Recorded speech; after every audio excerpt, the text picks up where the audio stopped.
Welcome to Saighton Church of England Primary School and Preschool Ancient Egyptian Virtual Museum.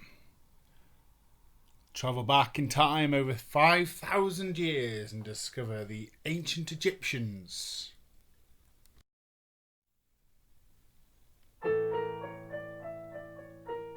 Your lead curators today are Mrs. Tutankhamun Ferrier and Mr. Cairo Crompton. But this museum has been put together using a lot of research, as you can see here from Alexi. Both he and us would like to thank all of our Key Stage 2 pupils for contributing artefacts and expertise. First up, we have some artwork commissioned by the Virtual Museum to Edie. Her representation of the pyramids is a sight to behold. We then have George, who's been busy in his sandpit creating a sphinx which is so realistic it also has no nose. Building on this, he has moved to the computer and some software which has enabled him to create a quite futuristic vision of the ancient landmark. Next we have Daniel's mummified cat, a glorious and glamorous depiction using blues and golds and blacks to really give the feel of Egyptian life. This means dead. No, not the canopic jar, but the hieroglyphic symbols on the face of it. The canopic jar made from Vimto bottle, cardboard egg cartons, and paper mache. Well done, Sybil. Next, we have Florence also, who has produced canopic jars, mummy, and sarcophagus. But the highlight of his collection is this. Spooky. Now we move on to some stunning work from Evan. Statue and a necklace which any pharaoh would be pleased to wear.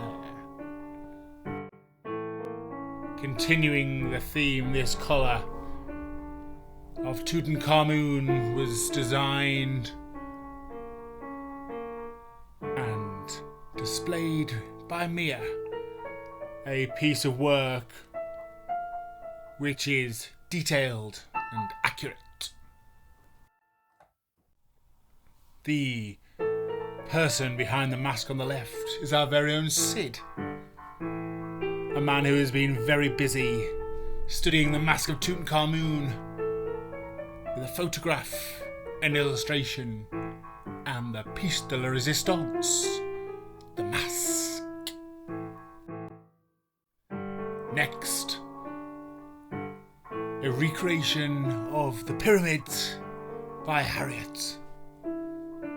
The Egyptian alphabet and number system can be clear to see on both sides. Here is Seb with a headdress any Egyptian would be proud to wear. And I'm sure it looks good on Seb too. Now work from Tabitha. Some beautiful Egyptian jewellery which could be seen round an Egyptian neck or an Egyptian wrist. I'm sure any modern day jewellery wearer would be equally proud to wear them today. This work from Ethan is maybe the precursor to our very own Snakes and Ladders game.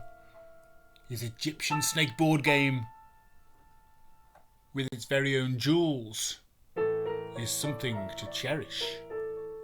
And now Harris has been busy with clay and a modelling implement to accurately depict a message using hieroglyphics. Now we move to one of our more interesting items in the museum today. An Egyptian horse toilet brought to us by Matilda. The Egyptians would tie the horse up and collect the horse's business in the bucket before tanning leather. Lovely. Now we move on to Poppy's work. An Egyptian cartouche in yellow, and on the left is an added extra from Mrs. Capes, a scarab beetle. The cartouche is carved tablet or scroll, and it has hieroglyphs, which is the Egyptian alphabet. For those interested, it says Poppy. And for those still interested, the sacred scarab was a symbol in the ancient Egyptian times of immortality. Now some jewellery which has been designed and created by Ryan, and rumour has it modelled by his mother. These rumours are yet to be confirmed, but it looks stunning.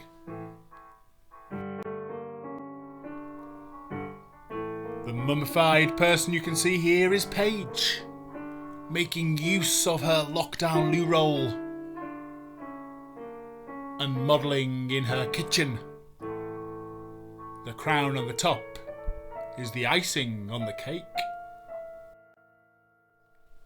And now we have an ancient artefact on loan to the museum from Benjamin.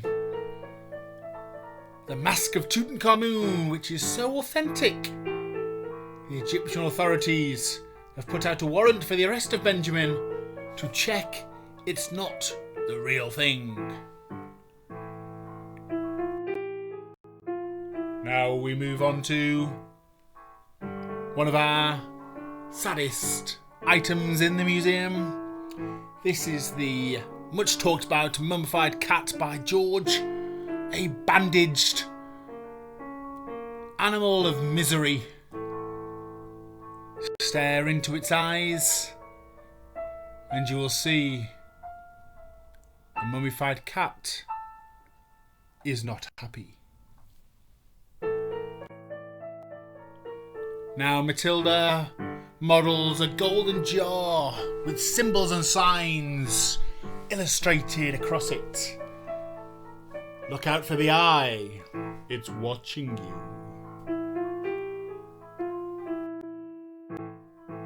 Now a piece which brought fear into the hearts of those who saw it, thinking that Holly may indeed have borrowed a glorious vase from the mantelpiece.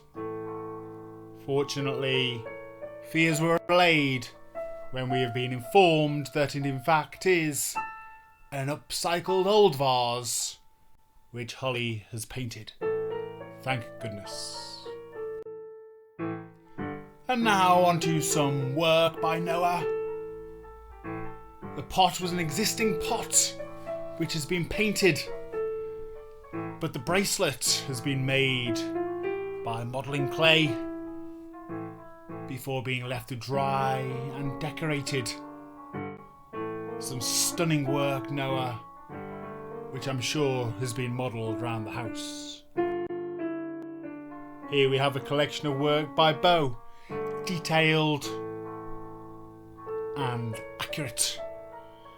She has used a range of skills to create Some jewellery which shows a beetle on the inside that Egyptian ladies and men wore as a brooch or at the end of their necklace. It was so good, in fact, that Egyptian pharaohs also wore them. And here we have some hieroglyphs from Alice, done so well that she's actually written us a code. Can you decode it? Well, fortunately for you, I have. And the decoded word says hieroglyphic. Now, in keeping with these type of documentaries, we move on to behind the scenes footage, where we can see Erin and Ruben creating some glorious models out of tape, scissors, and an Amazon box. Here is our very own builder Ronnie. He decided to make an Egyptian house. Luckily, not the house of a king, but of a comely garden family. He used tiny bricks and actual mortar to create something which would look perfectly in place in a local building site. Well done. And here we have Corbin, who's taken time out from rocking around his garden on a hoverboard or scooter to create a quite sensational mask of Tutankhamun. Paper mache, paint, and pride is on view here. Well done, Corbin. Now, as we've been moving our way around the museum, you will have noticed our background music has been enduring. Well, I am delighted to tell you that the music is in fact being played by our very own George Wheatcroft.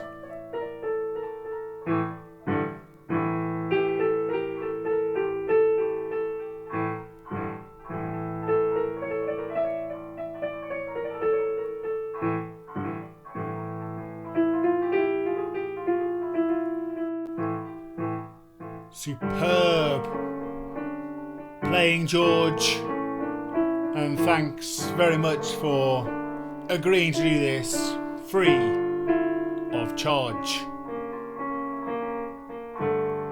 A talented young man who has saved us from hearing Walk Like an Egyptian on repeat. Thank you. And it is with that we offer our sincere thanks to all of our wonderful contributors who have turned this virtual museum into reality. We thank you.